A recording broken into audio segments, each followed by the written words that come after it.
तसेच पुसद परिसरातील आणि विशेष करून पुसदच्या सर्व पत्रकार बांधवांचे,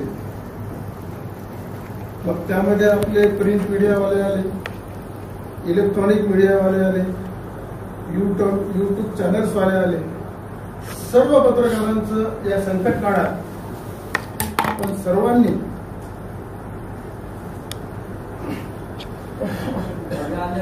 जी मदत आणि जे सहकार्य आणि जे सपोर्ट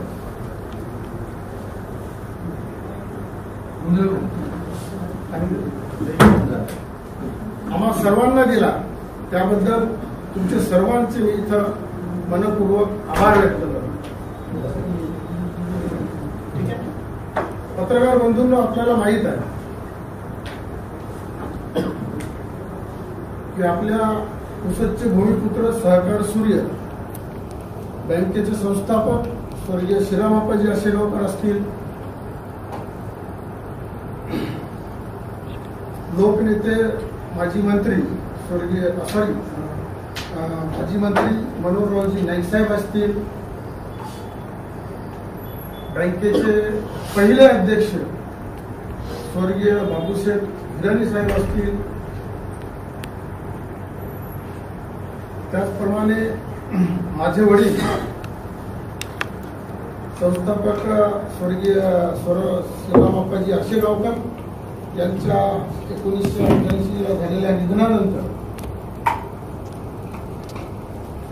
बँकेचे बँकेचे पहिले अध्यक्ष स्वर्गीय बाबूशेठ हिराणी साहेब होते आणि 87 बँकेचे संस्थापक स्वर्गीय श्रीरामाप्पाजी आशेगावकर अध्यक्ष झाले आणि 1988 दुर्दैवी त्यांच्या निधनानंतर बँकेचे उपाध्यक्ष म्हणून माझे वडील होते आणि 1988 ते 91 माझ्या वडिलांनी बँकेचे कार्यकारी अध्यक्ष म्हणून कारभार पाहिला आणि 1991 ते 96 आणि 1996 ते 2002 या 2 टर्ममध्ये मनोहरभाऊ नाईक यांच्या नेतृत्वात वडिलांनी निवडणुका झाल्या आणि त्या निवडणुकीत मनोहरभाऊंनी माझ्या वडिलांना बँकेचा अध्यक्ष म्हणून काम करण्याची संधी दिली आणि त्या काळात त्या दोन्ही 1986 पासून ते 2002 पर्यंतच्या संचालक मंडळांनी अतिशय रक्ताचं पाणी करून आपली संस्था पुसदला स्थापन झालेली, पुसदच्या लोकांसाठी स्थापन केलेली या सर्व नेत्यांनी आणि या प्रवर्तक मंडळाच्या जे काही सदस्य होते त्या सर्वांनी ही संस्था स्थापन केली. ही पुसद अर्बन बँक ही संस्था स्थापन करण्यामागे त्यांचा हाच हेतू होता की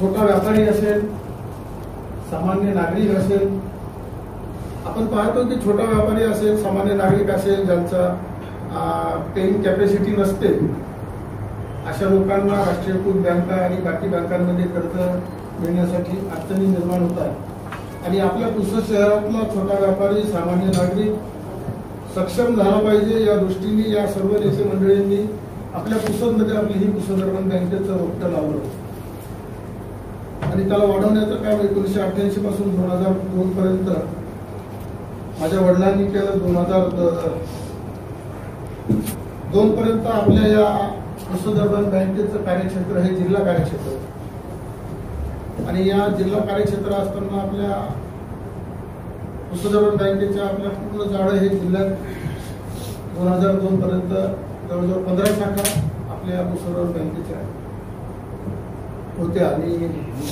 2002 पर्यंत नंतर तुम्हाला डिटेल देतो. 2002 पर्यंत आपल्या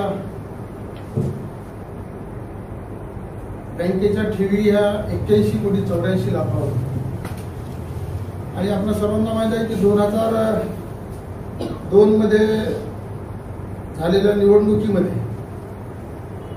त्यावेळेस असा कायदा होता की एखादी व्यक्ती एखाद्या पदावर 10 वर्ष राहिल्यानंतर त्या व्यक्तीला डबल अध्यक्ष होता येत नव्हतं. त्यानंतर 2002ची निवडणूक झाली आणि त्या निवडणुकीत मी सुद्धा संचालक पदासाठी उभा होतो आणि 2002च्या निवडणुकीत सर्व सभासदांच्या ठेवीदारांच्या खातेदारांच्या आशीर्वादाने आपलं सर्व पॅनल आला आणि त्या पॅनल निवडून आल्यानंतर सर्व संचालक मंडळाने मला अध्यक्षपदाची निवड 2002ला बँकेचा अध्यक्ष झाल्यानंतर आमच्यात नवीन उत्साह होता, नवीन जोश होता. सर्व संचालक मंडळ मॅक्झिमम संचालक मंडळ हे यंग होतं आणि आम्ही आपल्या बँकेचा विस्तार करण्याच्या दृष्टीने अतिशय प्रामाणिक प्रयत्न सर्वांनी केले आणि पहिल्या 3-4 वर्षानंतर पहिल्या टर्म नंतर 2002 ते 2007ची टर्म झाल्यानंतर आम्ही बँकेचा विस्तार करण्याचं ठरवलं आणि त्यावेळेस सहकार कायद्यात तरतूद होती की तुमचं जर जिल्हा कार्यक्षेत्र असेल तुम्हाला जिल्ह्यालगतचं कार्यक्षेत्र जिल्ह्यालगतचे जिल्हे आपल्याला मिळत होते. जिल्ह्यात बाउंड्रीज आपल्या जिल्ह्याला लागून असलेले जिल्हे आपल्याला कार्यक्षेत्र मिळत होते. ते कार्यक्षेत्र आम्ही घेतलं, आपल्या बँकेचा विस्तार केला. त्यानंतर संपूर्ण महाराष्ट्रभर आपल्या बँकेचा आम्ही कार्यक्षेत्र केला आणि बँकेच्या 35 शाखांचा विस्तार करून अतिशय सक्षमपणे पारदर्शकपणे काम करण्याचा प्रयत्न संचालक मंडळाने आम्ही केला आणि त्याला प्रतिसादही चांगला सर्व ठेवीदारांनी दिला. 80 कोटीची असलेली बँक आपली 1000 कोटीपर्यंत गेली.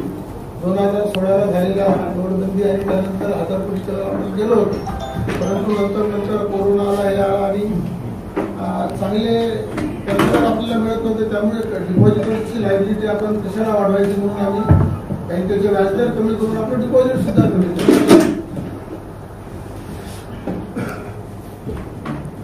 आणि हे करत असताना ठेवीदारांना डिपॉझिटरचा इंटरेस्ट प्रोटेक्ट करण्याचं काम हे आमचं पहिलं आहे आणि त्यालाच आम्ही प्राधान्य देत गेलो.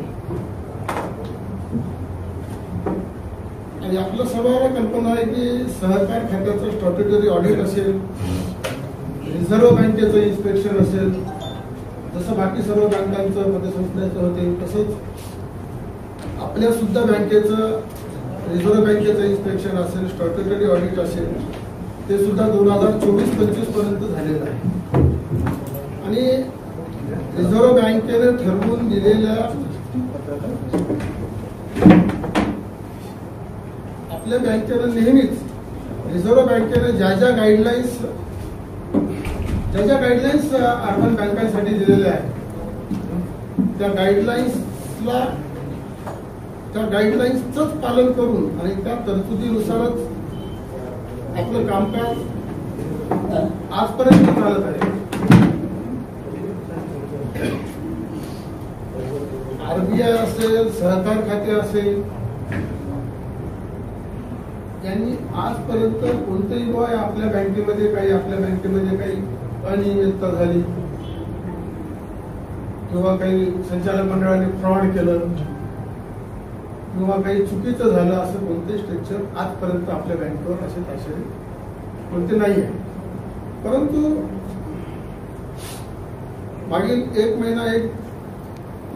एक महिन्यामध्ये ज्या काही 2 घटना घडल्या आणि त्यामुळे जे संभ्रम निर्माण झाला ठेवीदारांमध्ये, साहजिक संभ्रम निर्माण होतं. प्रमुखावर जेव्हा हे घटना घडते त्यामुळे संभ्रम निर्माण झाला आणि त्या संभ्रम निर्माण होण्यातून बँकेचं डिपॉझिट काढण्यासाठी काही ठेवीदार येत होते, घाई करत होते. हळूहळू त्यांना अतिशय मी इथं नसताना अतिशय सक्षमपणे ललित शेठ असतील, बँकेचे शिव असतील, राज्य संचालकांनी अतिशय त्यांना हँडल करण्याचा प्रयत्न केला, त्यांना समजावून सांगण्याचा प्रयत्न केला. पहिली जी तीव्रता होती आता ती तीव्रताही राहिली नाही, हळूहळू सर्व नॉर्मल होतही आहे. आणि रिझर्व्ह बँकेनं जे आम्हाला मापदंड ठरवून दिलेले आहेत, CRAR असतो, कॅपिटल टू रिस्क रेशिओ असतो, म्हणजे साऊंड बँक वगैरे म्हटलं जातं की ज्या बँकेचा CRAR हा 18% आहे, कमीत कमी म्हणजे 18% CRAR असलेली बँक ही साऊंड बँक म्हणून गणल्या जाते. मला हे सांगताना अतिशय आनंद होतो की आपल्या बँकेचा CRAR हा 21% आणि सर्वच म्हणजे आपले सर्वच आज तुम्ही जर अतिशय 25 रुपये शेअर्स गोळा करून ही बँक स्थापन झाली. आज आपल्या बँकेचा शेअर्स 5,000चा आहे आणि आज आपल्या बँकेजवळ आपले स्वतःचे 121 कोटीचा रिझर्व्ह आपल्याजवळ, ओन फंड आणि अदर रिझर्व्ह. 121 कोटी रुपये आपण नफ्यातून असतील, काही आपण शेअर्स जमा करतो, कर्ज म्हणजे बेसिक शेअर्स असतात आणि नंतर आपण 2.5% शेअर्स घेतो, भाग भांडवल असते. अशा वेगवेगळ्या इन्कम मधून आपण ते 121 कोटी रुपयाचा असं स्वतःचा रिझर्व्ह बँकेजवळ 38 करोड म्हणजे एखादं कर्ज जर आपलं NPA झालं किंवा थकीत झालं आणि ते कर्ज वसूल करण्यायोग्य नाही राहिलं तरी सुद्धा अशा कर्ज म्हणजे डिपॉझिटरच्या ठेवीदाराच्या पैशाला धक्का लागू नये म्हणून आपण दरवर्षी नफ्यातून BDDR त्याचं असं शॉर्ट फॉर्म आहे, bad and doubtful reserve, BDDR ची आपण प्रोव्हिजन करतो. ही BDDR ची प्रोव्हिजन सुद्धा या 121 कोटी व्यतिरिक्त 38 कोटीची आपल्याजवळ आहे. त्यामुळे एखादं कर्ज जरी काही झालं तरी समजा काही कारणास्तव वसूल नाही झालं तरी सुद्धा त्याच्या अगेन्स्ट मध्ये तेवढं स्टँड बाय त्याला काय म्हणते आपण कुशन किंवा या बॅकअप आपलं तयार असते. हे रिझर्व्ह बँकेने मला गाईडलाईन दिलेली आहे, तुम्ही NPA प्रोव्हिजन करत जा, एखादं कर्ज हे झालं थकीत झालं टुकलं.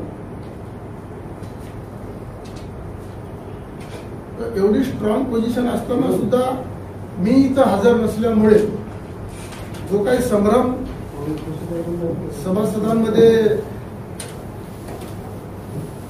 निर्माण झाला होता तो संभ्रम दूर करण्याचं काम आपण लोकांनी केलंच.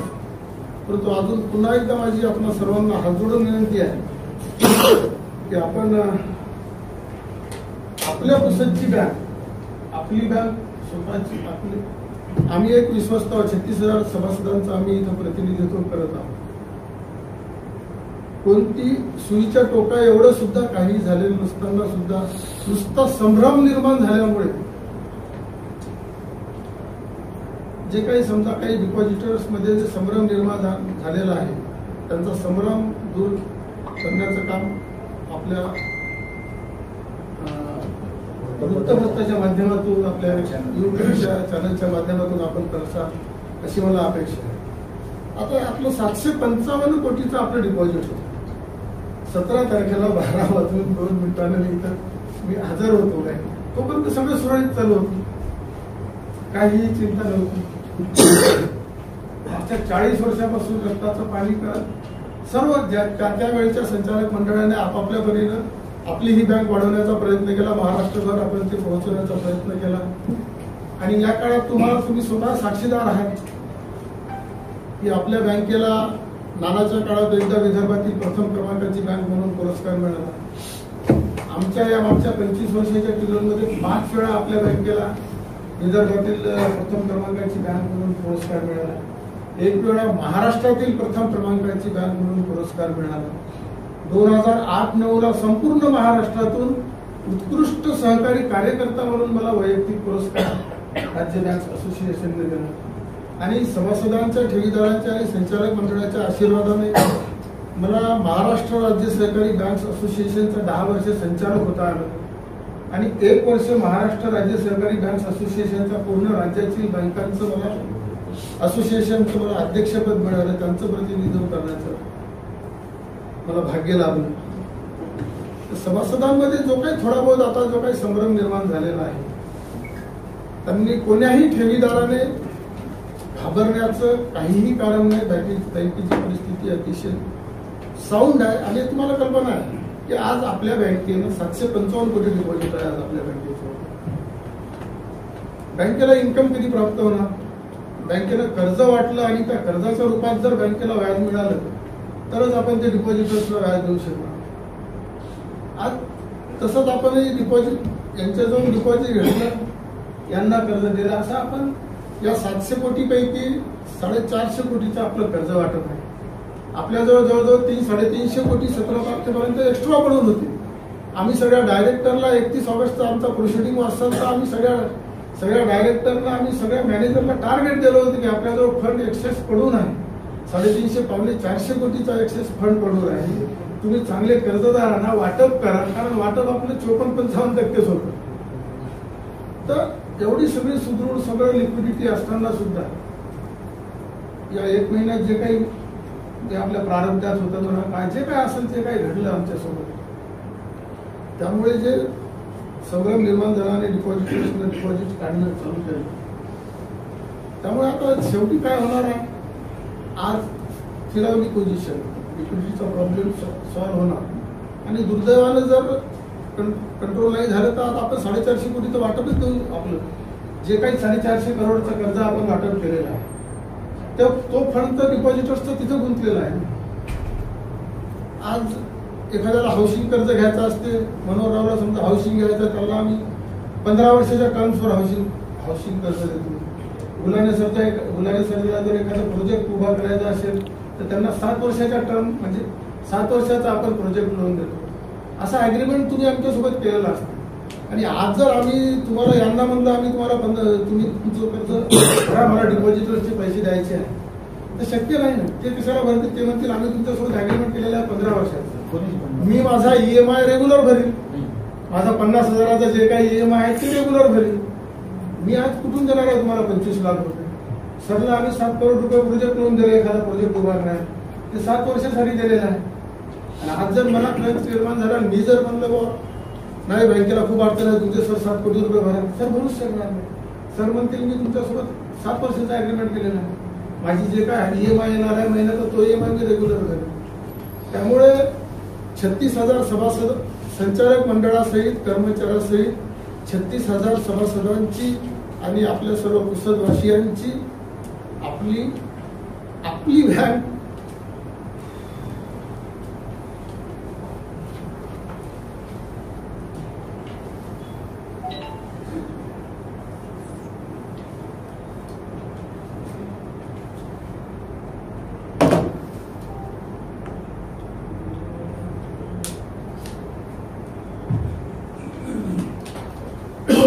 बँक टिकावी. आपल्या बँकेचं नाव, आपल्या पुस्तकाचं नाव, जे काही आपण नाव की आमच्या परीनं आम्ही जे काही चांगलं करण्याचा प्रयत्न केला ते टिकून राहावं यासाठी यासाठी सर्वांची आम्हाला मदत लागणार आणि ते सहकार्य आपल्या सर्वांकडून आपण आपल्यापर्यंत 50,000चा काय डिपॉझिट असेल तुम्ही त्याला समजावून सांगितलं, मी समजावून सांगितलं, आम्ही किती डोकं पडून सांगितलं तरी त्यांना आमच्यापेक्षा तुम्ही जर सांगितलं तर त्याचा इम्पॅक्ट चांगला पडतो आणि त्याला समजायला सोपं जातं. हो. आणि कसं असते आता आम्हाला रिझर्व्ह बँकेनं सांगितलेलं आहे की जे काही तुमचं डिपॉझिट तुम्हाला मिळालेलं डिपॉझिट आहे तुमच्याकडे त्यापैकी 70% तुम्ही कर्ज वाटप करा. तेच आता तुम्हाला जे सांगितलं 70% पैसा हा आपला कर्जाच्या रूपात बाहेर डिस्ट्रीब्यूट वाटप झालेला आहे. तो पैसा आपल्याला त्या स्टेप बाय स्टेपच येणार EMIच्या माध्यमातून किंवा शिशी दिला असेल तर त्या शिशीवाले तर नील करतच नसतात, ते फक्त व्याजच भरतात, टर्नओव्हर करतात, त्यांना काय वर्षानुवर्षी शिशी लागते. आणि हे जे 421 कोटीचं 450 कोटीचं आपण कर्ज वाटप केलेलं त्याच्या अगेन्स्ट मध्ये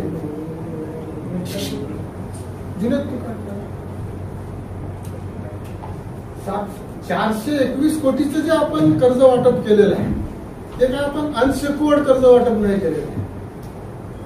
421 कोटी रुपये आपण जे कर्ज वाटप केलं त्या अगेन्स्ट मध्ये 781 कोटीच्या मालमत्ता आपण गहाण घेतली. म्हणजे सरला जर मी 7 करोड रुपये कर्ज दिलं तर सरची जवळजवळ 12 कोटीची मालमत्ता रिलायजेबल व्हॅल्यू, मार्केट व्हॅल्यू पण नाही, मार्केट व्हॅल्यू पेक्षा 20% की 10% मार्केट व्हॅल्यू पेक्षा 10% कमी रिलायजेबल व्हॅल्यू असते. त्या रिलायजेबल व्हॅल्यूचे आम्ही 7% कमी वाटतो. 7% त्यामुळे आपण जे कर्ज वाटप केलेलं आहे ते 1,02,00,000% शेकवड आहे. परंतु ते आज जर मला डिपॉझिटर्सचे पैसे देतो म्हटलं तर तो फंड माझ्याकडे अवेलेबल आणि भारतातली नाही जगातली कोणतीच बँक करू शकत नाही. कोणतीही बँक तिला इन्कम मिळण्यासाठी कर्जच वाटप करणार आणि कर्जातूनच ते इन्कम डिपॉझिटरला देणार, नफा काढणार किंवा कर्मचाऱ्याचे पगार करणार, ऍडमिनिस्ट्रेटिव्ह एक्सपेन्सेस काढणार.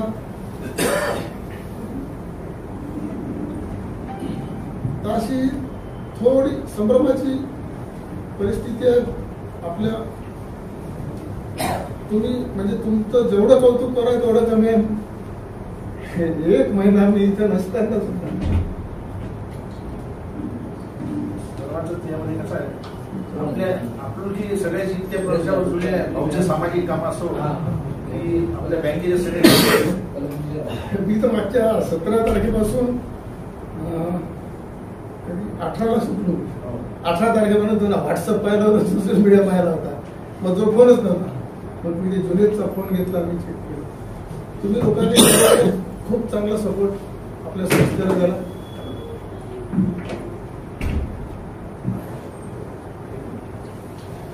कसं असते आपण छोटं गावरानी उदाहरण द्यायचं. पाणी येते, पाऊस येते, कधी कधी अतिवृष्टी होते.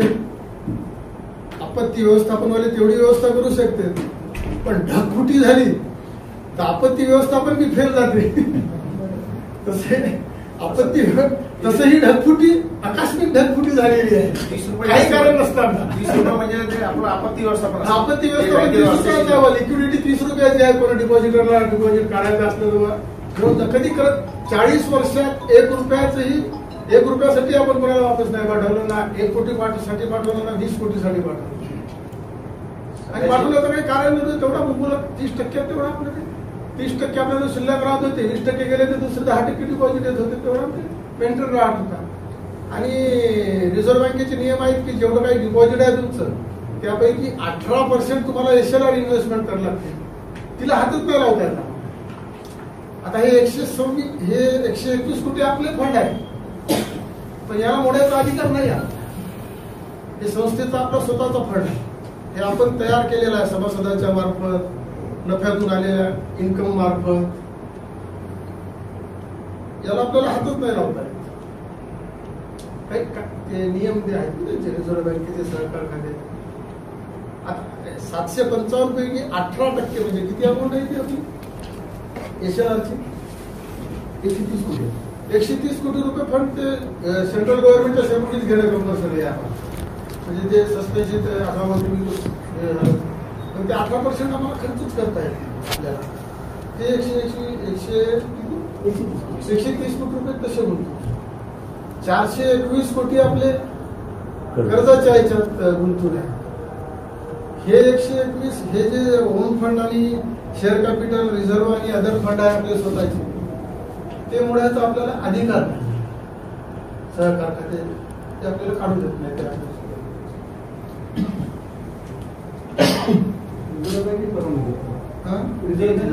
परवानगी देते रिझर्व्ह बँके, परवानगी देते. आणि फक्त संचालक मंडळाच्या वतीने मी सगळ्यांना एक आश्वासित करतो की डिपॉझिटरच्या 1 रुपयाला सुद्धा धक्का लागणार.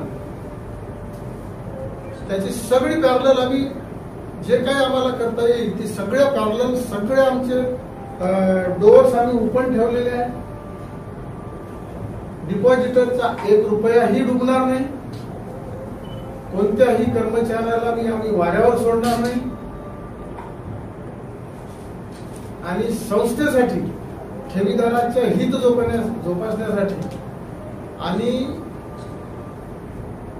कर्मचाऱ्यांसाठी कोणत्याही लेवलला जाऊ 40 वर्ष जरी आणि 40 वर्षापैकी 38 वर्ष जरी रक्ताचं पाणी करून आम्ही आपल्या परिवाराला परिवाराला जे प्रेम केलं सभासदांनी आणि आम्हाला जे तिथे अध्यक्ष म्हणून संचालक मंडळाला आम्हाला काम करायची संधी दिली. ठेवीदाराच्या पैशासाठी आणि कर्मचाऱ्यांसाठी आम्हाला जे आमची प्रतिष्ठा, आमचा सन्मान, आमचं नाव याचा कोणताही विचार न करता ठेवीदारांचा एकही रुपया डुबू देणार नाही, कर्मचाऱ्याची कोणाचीही आम्ही नोकरी जाऊ देणार नाही आणि तेवढ्या स्वाभिमानानं आणि तेवढ्या ताठ मानेनं पूर्ण कुसलवासियांसमोर आम्ही राहणार. त्यामुळे सभासदांना आणि ठेवीदारांना तुमच्या माध्यमातून तुम्ही विश्वास द्या. हे आपला शब्द आहे. आजपर्यंत आपण कधी प्रार्थना काय म्हणतात प्रतारणा आपण होऊ नाही दिली. कोणाही ठेवीदाराला कधीही आपण त्यांचं नुकसान होईल किंवा हे होईल. आता थोडा माझा प्रेमळ स्वभाव असल्यामुळे कर्जदाराला मार्केटिंग मध्ये माझ्याकडून आता बोलत असेल आपण आणि ते पण कशासाठी बोलतो? ठेवीदारासाठी. ठेवीदाराचा पैसा सुरक्षित राहा, रिकव्हरी या याच्यासाठी त्यांना स्वभाव गुण असला स्वभावाला काही आवश्यक नसतो. आणि तुम्हाला सगळ्यांनाच माहित आहे की बाबा 5 लाखापर्यंतच्या ठेवी deposit guarantee corporation of India मार्फत रिझर्व्ह बँकेच्या अंडर सुरक्षित आहेत. DIGC आणि दरवर्षी सर्व ठेवी सुरक्षित राहाव्यात म्हणून 1 करोड रुपयाचा प्रीमियम आपण. आणि मागच्या 40 वर्षात ठेवीदारांच्या ठेवी सुरक्षित ठेवून 1000 कोटीच्या वर व्याज आपण ठेवीदारांना जास्तच देणं. ऍव्हरेज जरी काढला तरी ते 1000 कोटीच्या वर. दरवर्षी आम्ही 100 कोटी रुपये व्याज म्हणजे आपल्या बॅलन्स शीटला तुम्हाला दिसायला मिळते. मधल्या काळात बॅलन्स शीट पहिली तरी लक्षात येते की इंटरेस्ट पेड 100 कोटी रुपये आपण व्याज एका वर्षी पेड केलेला आहे.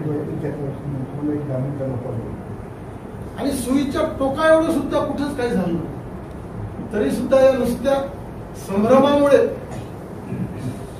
आपण एखाद्या वेळेस सर समजू शकतो की संचालक मंडळाने काही फ्रॉड केलं किंवा कोणा कर्मचाऱ्यानं काही केलं.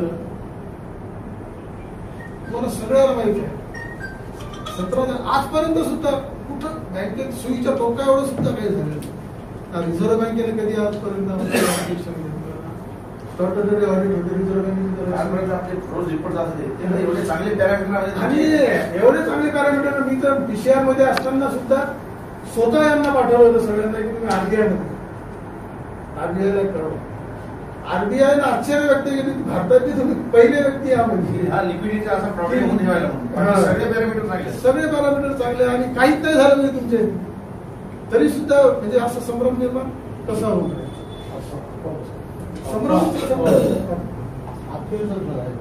संभ्रम निर्माण संभ्रम दूर आपल्या मार्फत चांगल्या पद्धतीने आतापर्यंत खूप जास्त सहकार्य केलं. या 1 महिन्यात म्हणजे माझे 2 शब्द आहेत तुमच्यासाठी.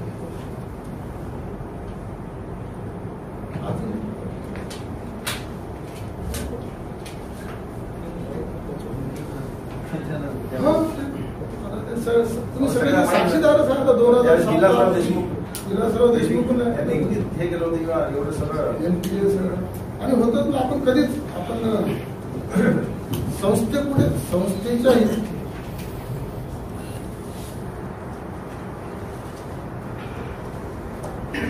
रिझर्व्ह बँकेने आमच्यावर काही रिस्ट्रिक्शन लावले असते, आमचं काही कारवाई केली असती, त्याच्यामुळे काही हे झालं असतं तर आपण सर्वजण दोषी होतो.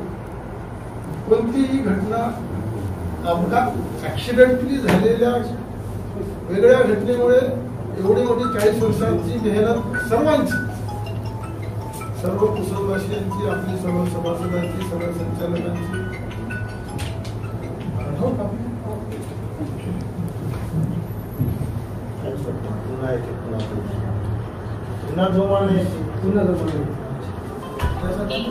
सहकार्य आहेच. मला ते सांगायची गरजच नाही.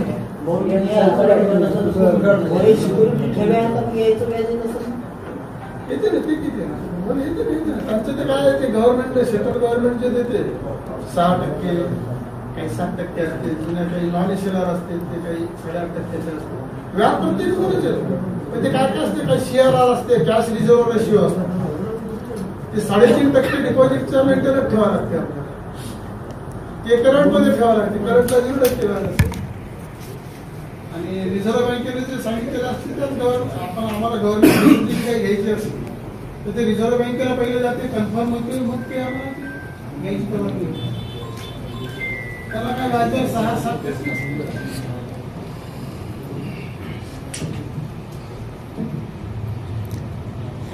आता सगळं नॉर्मलाइज होत आहे, परंतु जे काही डॅमेज झालं ते रिकव्हर करण्याची आपल्याला फार महत्त्वाचं. मला अंदाजे किती कालावधी लागू शकतो?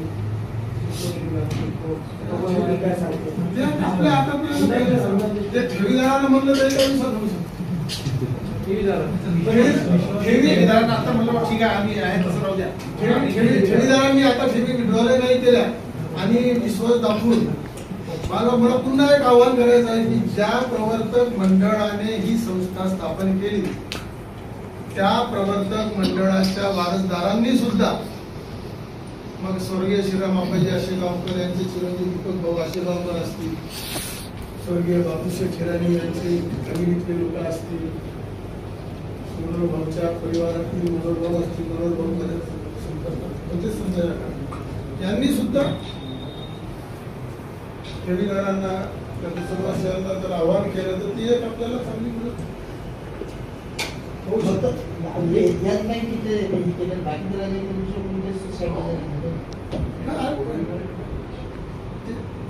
पुसद हेडक्वार्टर असल्यामुळे तिथं जरा जास्त संभ्रम निर्माण झाला, बाकी शाखा आणि त्यामुळे आपल्याला हे आपली जबाबदारी आहे की आपल्याला आपली संस्था वाचवण्यासाठी आपल्या ठेवीदारांना आपल्याला पुन्हा एकदा जे आजपर्यंत 40 वर्षात सहकार्य केले, जे विश्वास दाखवला ते अजून पुन्हा जर हळूहळू रिकव्हर केला तर आपली बँक पुन्हा उभी राहील. टास्क मोठी आहे, आव्हानं मोठी आहेत, परंतु पूर्ण ताकदीने फुल कॉन्फिडंट आहे, फुल निश्चिंत आहे. तिथेही निश्चिंत होतो मी, कारण मला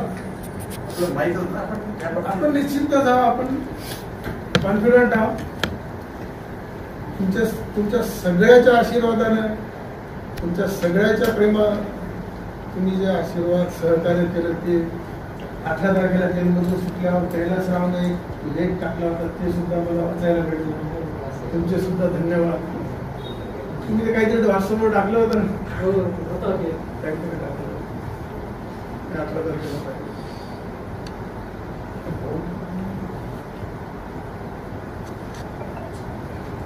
राजकीय षडयंत्र असं काही होतं नाही. चर्चा खूप मोठी होती की राजकीय षडयंत्र सगळं ते न्यायालयीन प्रक्रिये सगळं तिथं ठीक आहे. थोडं न्यायालयाच्या याच्यात असल्यामुळे आपल्याला काही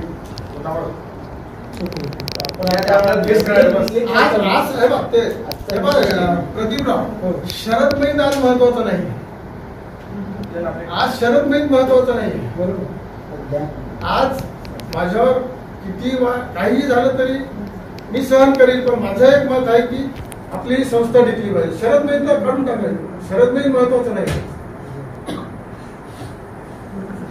त्या पद्धतीने शरद महिन आपल्याला ही संस्था टिकवणं आज महत्वाचं. आता डिपॉझिट नवीन घेण्यासाठी नवीन स्कीम पण आणण्यात स्कीम काय रिझर्व्ह बँकेची काही तेव्हा कसं व्याजदर जास्त